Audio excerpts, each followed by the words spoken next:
കേന്ദ്രത്തിനെയും മോദി സർക്കാരിനെയും കുറ്റം പറയുന്നത് പിണറായി സർക്കാരിന്റെ ഒരു ശീലമാണ്. കേന്ദ്രം സാമ്പത്തികമായി കേരളത്തെ ചൂഷണം ചെയ്യുകയാണെന്നാണ് സർക്കാരിന്റെ വാദം. അങ്ങനെ ആളുകളെ തെറ്റിദ്ധരിപ്പിക്കുകയാണ് പിണറായി സർക്കാരും കൂട്ടരും ശ്രമിച്ചുകൊണ്ടിരിക്കുന്നത്. എന്നാലല്ലേ അവരല്ല ഖജനാവ് കാലിയാക്കിയതെന്നുള്ളത് വരുത്തി തീർക്കാൻ കഴിയുകയുള്ളൂ. ഇപ്പോഴിതാ കേന്ദ്രത്തിൽ നിന്നും 57,000 കോടി രൂപ ലഭിക്കാനുണ്ടെന്ന ധനമന്ത്രി KN ബാലഗോപാലിന്റെയും സർക്കാരിന്റെയും വാദം പൊളിച്ചടുക്കി രംഗത്ത് വന്നിരിക്കുകയാണ് മാത്യു കുഴൽനാടൻ MLA. ബാലഗോപാലൻ കേന്ദ്രമന്ത്രിക്ക് എഴുതിയ കത്തിലെ വിവരങ്ങൾ ഉൾപ്പെടെ വിശദമാക്കിയാണ് നിയമസഭയിൽ അദ്ദേഹത്തിന്റെ പ്രതികരണം രേഖപ്പെടുത്തിയത്. ചോദിക്കുന്നതിനേക്കാൾ അധികം തുക കേന്ദ്രം കേരളത്തിന് നൽകിയിട്ടുണ്ടെന്നും അദ്ദേഹം കൂട്ടിച്ചേർക്കുന്നുണ്ട്. 57,000 കോടി രൂപ നൽകാനുണ്ടെന്നാണ് സർക്കാർ പറഞ്ഞു നടക്കുന്നത്. എന്നാൽ 53,338 കോടി രൂപ 5 വർഷം കൊണ്ട് തരാമെന്നാണ് കേന്ദ്രം പറഞ്ഞത്. 12/7/2023 എഴുതിയ കത്തിൽ 31,869 കോടി രൂപ കിട്ടാനുണ്ടെന്നാണ് ബാലഗോപാൽ പറയുന്നത്. ഇതിൽ 28,400 കോടി ആഗ്രഹിക്കുന്ന പൈസയാണ്. Shortage of revenue deficit grant ആയി കേരളം 8,400 കോടി രൂപയാണ് ചോദിച്ചത്. എന്നാൽ കേന്ദ്രം 13,174 കോടി രൂപ നൽകി. എന്നാൽ ഇതേക്കുറിച്ച് ധനമന്ത്രി മിണ്ടുന്നുമില്ല.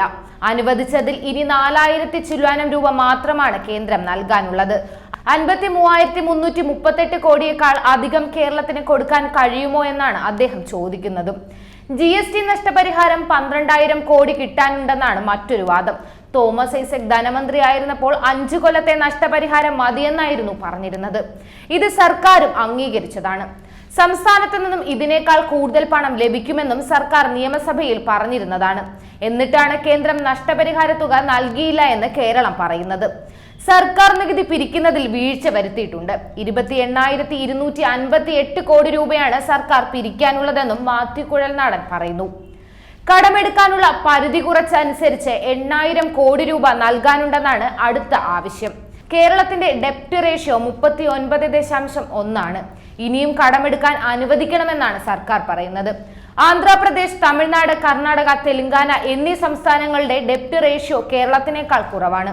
ഡെപ്റ്റ് റേഷ്യോ ഇത്രയേറെ കൂടുതലായിട്ടും എവിടെയാണ് കേരളത്തിന്റെ പരിധി കേന്ദ്രം കുറവ് വരുത്തിയതെന്നും അദ്ദേഹം ചോദിക്കുന്നുണ്ട്. കിഫ്ബിയിൽ ആളുകൾക്ക് വിശ്വാസം ഇല്ലാത്തത് കൊണ്ടാണ് നിക്ഷേപം ഇല്ലാത്തതെന്നും മാത്യു കുഴൽനാടൻ കൂട്ടിച്ചേർത്തു. എന്തായാലും കുഴൽനാടൻ പൊളിച്ചു. വാതോരാതെ കേന്ദ്രത്തെയും മോദിയെയും കുറ്റം പറയുന്ന പിണറായി സർക്കാരിന് തക്കതായ മറുപടിയാണ് കുഴൽനാടൻ കൊടുത്തത്. പാവം ബാലഗോപാലന് ഉത്തരം മുട്ടിപ്പോയി. കൂടുതൽ വാർത്തകൾ അറിയുവാനായി ഈ ചാനൽ സബ്സ്ക്രൈബ് ചെയ്ത് ഫോളോ ചെയ്യുക.